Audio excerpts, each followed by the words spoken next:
Seat వరకు అందరికీ కూడా అక్కడ థియేటర్లో లోపలికి వచ్చిన ప్రతి తల మీద ₹800 టికెట్ ధర, ₹200 ట్యాక్సెస్, మొత్తము ₹1000 చొప్పున వసూలు చేయడం జరిగింది. దొరుకుతుంది లేదంటే ముందుది, కానీ రేటు మాత్రం భారీ మొత్తంలో డబ్బును రావడం జరిగింది. కాబట్టి దీనిని ఎస్క్రో అకౌంట్లో పెట్టేసి వాళ్ళు బెనిఫిట్ షోది ఏదైనా చారిటీకి చేస్తారా లేదా అనేది తెలియకపోతే సీఎం రిలీఫ్ ఫండ్కు కానీ పీఎం కేర్కు కానీ పంపించండి అని మేము అడగడం జరిగింది. అయితే దీని గురించి మైత్రి మూవీ మేకర్స్ వాళ్ళు మేము కౌంటర్ వేయడానికి టైం కావాలంటే 2 వారాలు టైం ఇవ్వడం జరిగింది. మేము ఈ అంశానికి సంబంధించి కూడా మేము చెప్పడం జరిగింది. బెనిఫిట్ షో అని ప్రిన్సిపల్ సెక్రటరీ రవి గుప్తా గారు ఇచ్చినప్పుడు మైత్రి మూవీ మేకర్స్ చెప్పాలి, మేము ఈ బెనిఫిట్ షో ద్వారా వచ్చిన అమౌంట్ను నేను వీటికి చేస్తాము, కాబట్టి మాకు బెనిఫిట్ షోకు పర్మిషన్ ఇవ్వండి అని చెప్పాలి. పర్మిషన్ ఇచ్చినప్పుడు రవి గుప్తా గారు ఆ బెనిఫిట్ షోకు అవసరమైనటువంటి ఏర్పాట్లు ఏం చేశారు అనే దాని గురించి ఉండాల్సి ఉంటుంది. ముఖ్యంగా బెనిఫిట్ షో అనేది కొన్ని అంటే ప్రిస్క్రైబ్డ్ సెక్షన్స్, ఏదైతే కొన్ని వర్గాల వాళ్ళని మాత్రం ఉద్దేశించి అవి ఇవ్వడం జరుగుతుంది. ఇక్కడ అలా కాకుండా తెలంగాణ రాష్ట్ర వ్యాప్తంగా అందరికీ కూడా అన్ని థియేటర్లలో ఏ థియేటర్లో బెనిఫిట్ షో ఆడుతుంది అనేది ఎవరికి తెలియదు.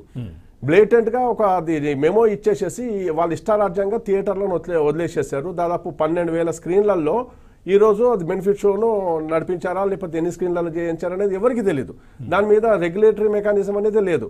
అలా ఇవ్వడంతో ఈ పుష్ప సినిమా నిర్మాతలకు సంబంధించి మొత్తం తెలంగాణ రాష్ట్ర ప్రజలను దోచుకోవడానికి ఈ రాష్ట్ర ప్రభుత్వము ఏదైతే ఇచ్చిందో ఏకపక్షంగా ఇవ్వడం జరిగింది. దాన్ని మేము వ్యతిరేకించడం జరిగింది. బెనిఫిట్ షో అన్నది ఖచ్చితంగా చారిటీకి ఉపయోగపడాలి.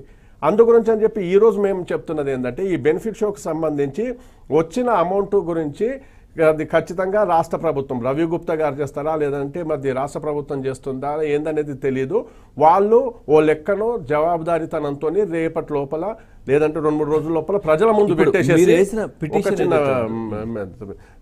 ప్రజల ముందు పెట్టేసి ఆ వచ్చిన అమౌంట్ లోపల ఏదైతే మామూలు రెగ్యులర్ టికెట్ ధర ఉంటుందో ఆ టికెట్ ధర మేరకు అది సినిమా నిర్మాతకు కానీ ఎగ్జిబిటర్లకు కానీ డిస్ట్రిబ్యూటర్లకు కానీ డిస్ట్రిబ్యూట్ చేసి రిమైనింగ్ ప్రాఫిట్ను తెలంగాణ సీఎం రిలీఫ్ ఫండ్కు జమ చేయాలనేది మేము కోరుతున్నాము. ఆ దిశగా ప్రభుత్వం కూడా చర్యలు తీసుకోవాలని డిమాండ్ చేస్తాం. ఇప్పుడు మీరు వేసినటువంటి పిటిషన్ ఏదైతే ఉందో ఈ బెనిఫిట్ షో గురించా లేదంటే నిన్న జరిగినటువంటి ఇన్సిడెంట్స్ గురించా? మేము బెనిఫిట్ షోను, అదనపు షోలను, అలాగే అదనంగా పెంచిన టికెట్ రేట్ల విషయంలో కూడా మేము వేయడం జరిగింది. ఈ నిన్న జరిగిన ఇన్సిడెంట్కి సంబంధించి కూడా అల్లు అర్జున్ ఇక్కడ రావడం మూలంగా ఇది జరిగింది కాబట్టి దాని మీద మేము ఇంకో క్రిమినల్ పిటిషన్ కూడా అది క్రిమినల్ కేసు నమోదు చేయాలని చెప్పి అల్లు అర్జున్ A1గా పెట్టేసి దీనికి పర్మిషన్లు ఇచ్చిన బెనిఫిట్ షోకి పర్మిషన్ ఇచ్చిన రవి గుప్తా గారిని A2గా పెట్టి వాళ్ళ మీద క్రిమినల్ చర్యలు తీసుకోవాలనే డిమాండ్ను మేము ముందుకు తీసుకొని